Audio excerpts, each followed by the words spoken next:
없는 배경 지식이 출제된 시험이어서 어렵다고 밖에 볼 수 없을 것 같아요. 물론 이제 수업 시간에 언급하셨을 거예요. 그래서 여러 가지를 이제 생각하게 되는데, 먼저 말씀드릴 것은 이렇게 이제 배경 지식이 심화 배경 지식을 요구하는 시험이 전 오히려 좋다고 생각합니다. 왜냐하면 이제 수능이 바뀌거든요. 현 고1부터 수능이 통합과학 수능으로 바뀌는데, 그전 이제 지금 현재 수능이죠. 현재 물리나 화학 같은 경우에 수학적 사고력을 요한다고요. 그래서 사실 뭐 크게는 아니고 배경 지식은 크게 필요하지 않아요. 그러니까 수학적인 어떤 센스가 있어야지 잘 풀 수 있는 문제라면 통합과학 수능은 이제 그게 그런 그 교과 특성상 불가능해요. 뭐 수학적인 걸 크게 요구할 수도 없을 것 같고, 그리고 이제 통합과학의 특징은 이제 배경 지식의 상태, 연결 상태를 아마 보는 시험이 아닌가 그렇게 예측합니다. 그래서 얼마나 깊이, 얼마나 넓게, 뭐 뿐만 아니라 얼마나 그 개념들이 일관되게 연결되어 있는지. 그래서 저는 뭐 이런 이제 배경 지식을 뭐 심화로 이렇게 확인하는 시험 문제는 통합과학 수능 대비에는 아주 유익한 시험 문제가 아닌가 생각돼서, 그래서 다음 기말 시험에도 이 정도 난이도로 나오기를 그래서 좀 준비를 한번 잘해봐야 되겠다 하는 마음, 벼르는 마음이 생기는 시험이었습니다. 우리 이 영상을 보신 학생들에게 뭐 이런 이제 상황에서 어떻게 대비할 것인가, 또 제가 좀 한 가지 말씀을 드리면, 어쨌든 수업에 집중을 해야 되겠네요. 그게 좋아요, 이게. 수업에 집중한다는 게 아주 그 학습 능력을 높이는 방식 중에 하나예요. 그래서, 어떻게 하면 수업에 집중할 것이냐. 저는 이제 한 가지 키워드 좀 말씀드리고 싶습니다. 감정. 아시겠죠? 감정. 그러니까 이게 우리 이번 이제 그 시험 범위에도 나왔지만은 그 선생님의 수업에 온도가 있어, 온도가. 그래서 이분이 뭔가 마음이 뜨거워. 나올 거지. 나오는 포인트지. 아시겠죠? 뜨겁구나. 포착을 해야 돼. 그리고 이제 그걸 그때그때 포착하고 그때그때 정리하고 하는 거 요구가 되고, 또 이제 좀 크게 말씀을 드리면, 이 과학 개념은 연결이 돼 있어요, 연결. 그래서 이제 뭐 연결이면 내가 연결돼 있는지 안 연결돼 있는지 우리 지금 불확실하잖아. 그림으로 구조화할 수 있어야 돼요. 구조화. 그러니까 이번에 우리가 지금 배운 내용 중에 열이라고 하는 개념이 나왔잖아요. 그 열이라고 하는 것을 이렇게 다이어그램을 그릴 수가 있어야 돼. 제가 한번 해볼게요. 열이라고 하는 것은 언제 발생하는 현상이야? 지금 전제가 중요하잖아. 온도 차이가 있을 때만이야. 온도 차이가 있을 때. 그래서 온도 차이가 있는 상황이다. 그러면 이제 고온 아니면 저온 아니겠어? 온도 차이가 있으니까. 근데 뭐 좀 심화 개념이지만은 열역학체의 이 법칙에 의해서 지금 우리가 사는 우주는 이렇게 퍼지게 돼 있어요. 퍼지게.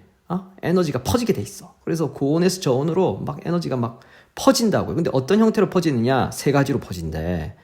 전도, 대류, 복사. 1, 2, 3. 전대복. 그래서 이제 전대복의 뜻도 알아야 되겠고, 그리고 이제 케이스도 하나씩 알아두시면 이게 다 연결돼 있죠. 아시겠죠? 지금 열이라고 하는 개념이 어떻냐. 그 다음에 에어리라고 하는 그 고온에서 저온으로 흘러가는 에너지인데, 에너지가 어떤 과정을 통해서 어떤 방식을 통해서 전대복 그리고 뜻 케이스까지 이렇게 연결할 수가 있어야 되겠습니다. 그러니까 지금 이제 과학 개념들은 웬만한 것들 다 꼭 선이에요. 선을 의식하면 좋아. 어떻게 연결되어 있느냐. 그 연결이 뚜렷할수록 안정적입니다. 그러니까 문제를 봤을 때 뭐가 이렇게 희미하지 않고 뚜렷해져요. 그래서 선 연결을 의식하시면서 공부를 하시면 좋겠다. 이렇게 생각되고. 자, 제가 이제 문제풀이 한번 해보겠습니다.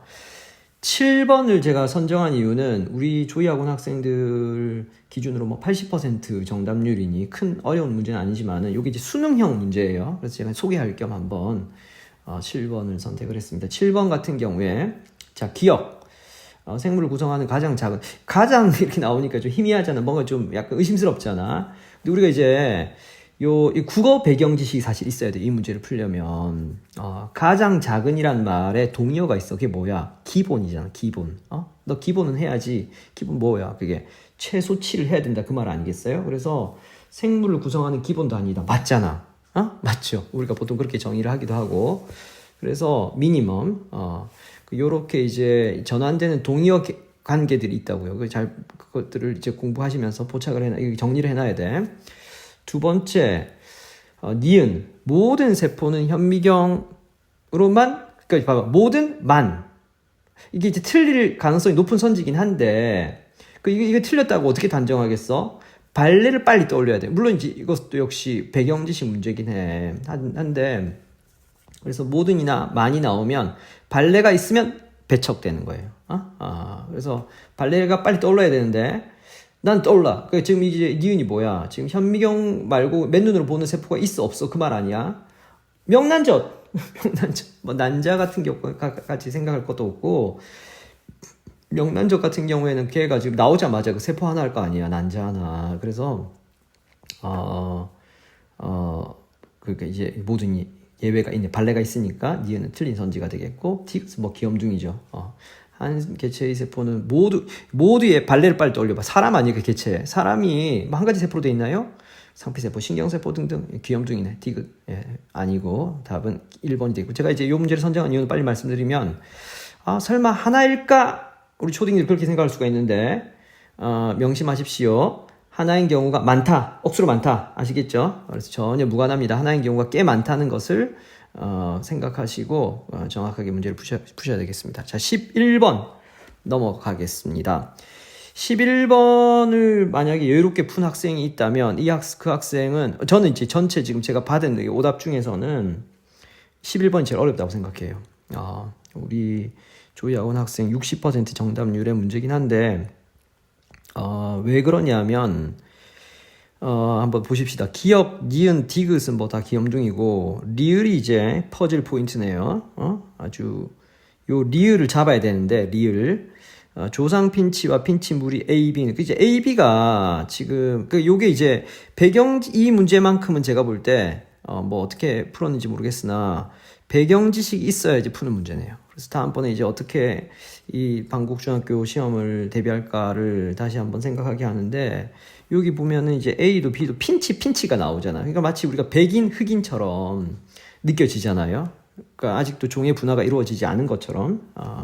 그 백인과 흑인이 기후 때문에 이렇게 멜라닌 분포도 다 달라서 이렇게 지금 우리가 변이가 발생했는데 아기가 생기니까 그래서 이 문제는 사실은 죄송스럽습니다만은 수업 시간에 언급하셨으리라고 생각하지만, 그래서 배경 지식이 없는 상태에서는 풀 수 없는 문제라고 생각해요. 다만, 자, 이제 통합과학 배경 지식을 제가 한번 언급해 볼게요. 통합과학에 가면 이 내용이 좀 이제 한 번 더 나오는데, 자연 선택이 5단계로 진행된다 라고 우리가 공부를 하거든요. 1학년들이 하고, 그래서 첫 번째는 다산, 두 번째는 이제 다산인데도 불구하고 애들이 다 달라, 변이, 생존 경쟁, 세 번째 자연 선택, 그 중에서도 적합한 아이가 살아남고, 그리고 시간이 지나면 종의 분화까지 이제 5단계를 우리가 보통 외운다고요. 외워서 종의 분화까지 일어난 케이스의 대표적인 케이스가 오늘 이 갈라파고스의 핀치예요.